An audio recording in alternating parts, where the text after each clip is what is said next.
Yeah, welcome to Virginia. Still snowing. Cold as could be. No, I have not fallen and bonked my head. I am sitting in the garage, got my little heater going. But I took a little bit of my own advice and sat outside for a little bit, cleared my head, and some thoughts came up to me of, I keep seeing these posts about moral injury and, yeah, I'm just going to go ahead and say the elephant in the room. People talk about passive suicide. Okay, cool.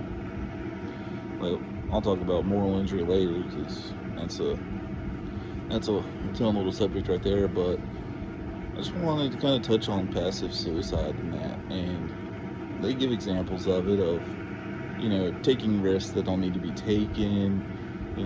It's not an active plan, but it's one of those you kind of just hit that point where it's like, something happens, it's not my problem anymore.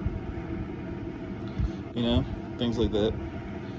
But that's kind of how I would assume it is for most everyday people. But if you look at first responders in the fire service, that's a really dangerous combination of the attitude of, well, if something goes wrong, it's not my problem, so I'm just going to throw myself into it. Because guess what?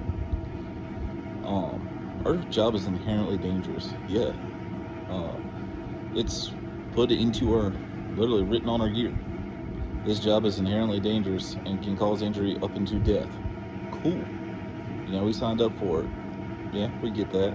And we talk about how it's like, I'll risk my life to save somebody else's life. But say you've had moral injury after moral injury, and, your childhood issues have come back up, and this has come up, and that's come up, and now you're at work, and you're at one of them stations that, your leadership is all about those aggressive tactics and, go in, punch that fire right in the face. Yeah, that's great. Every fireman wants that. Don't get me wrong, I'd love that.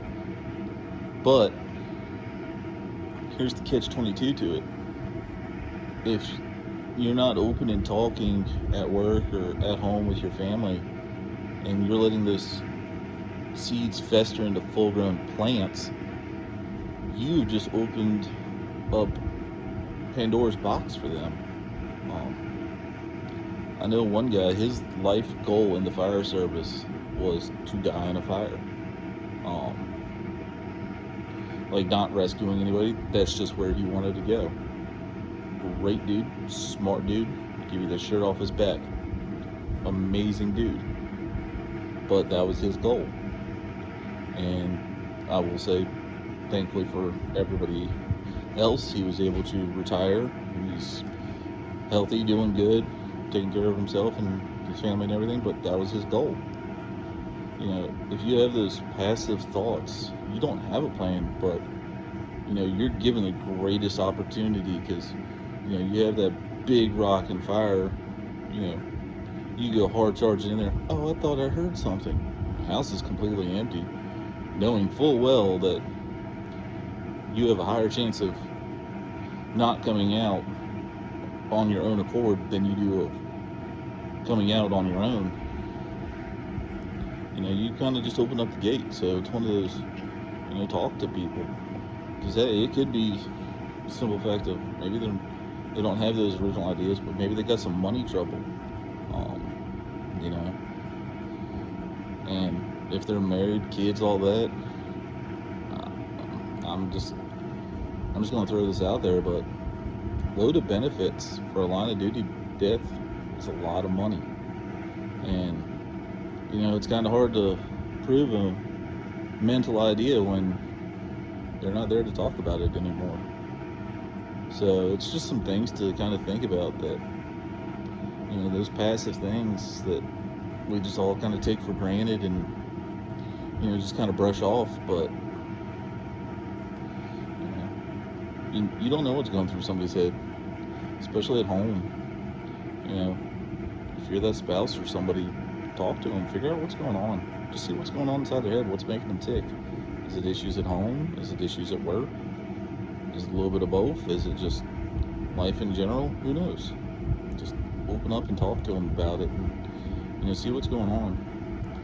And, if you think this may relate to you, go find somebody to talk to, you know, or, you know, just start writing things down of, oh, hey, I'm having this thought. Because if you end up writing more than one or two things, it might be time to go talk to somebody, whether it's a friend, peer support, therapist, anybody. Just start heading down that path. If you do head down that path, do your research first. Find somebody who's accredited, credentialed, has the papers to prove it. Just, passive thoughts eventually turn into active actions. Eventually. So just be cognizant of it and, reach out. Like somebody always says, there's too many of us to ever feel alone, and we're not alone. Because I guarantee you, somebody who's watching this either knows of somebody or has experienced it themselves. And if you have, give it a like, comment.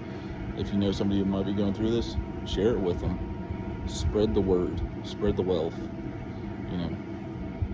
Be that person for them. If you got a younger person who's seen a couple bad things, share this with them, because if you got a senior person who's acting this way, the younger person's going to turn around and act the same way. Because the fire service is a monkey see, monkey do kind of place.